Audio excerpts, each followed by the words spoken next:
Tell me about the president. The mixed signals there.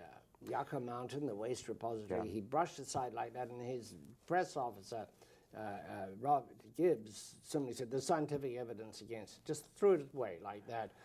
And of course, the very powerful Harry Reid in the Senate is opposed because it's in Nevada. But what do you make of Obama going in both directions, one hobbling it and the other putting the whip to it? Yeah, I think the president, when he was running, went into Nevada and was very clear, which was your basic payment to go into Nevada to say you don't support Yucca Mountain. I think that he fulfilled his pledge on that when he became president.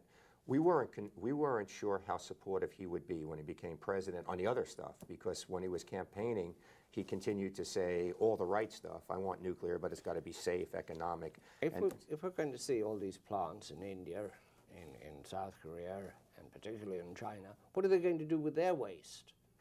Make it into toys and send it to us? I think that they'll do probably what we end up doing. They'll look at some form of recycling. Now, recycling is when you take these huge bundles of stuff, and they're rods, and they're gigantic, and you sort of clean them up with acid and take the good parts out that can be reused, like the plutonium and the uranium, and then what you throw away is of no consequence at all. That, or taking it the next step and actually putting it in what we would call fast reactors, which actually can transmute it more. Well, the idea is you've got to burn it eventually, transmute it. The French are very big on this. They haven't got very far, but they are very enthusiastic about it. And but before you burn it in a reactor, what happens if you just turn it into a glass brick? That's what we've done with our defense waste. How long does that glass brick or glass barrel or whatever last? We're putting stuff in defense waste in what's called the Waste Isolation Pilot Project in New Mexico, and it's going to stay there forever, for millions of years. Well, everything we do is going to stay for some hundreds of thousands of years, or at least 10,000 years. Look at antiquity, we're still finding things.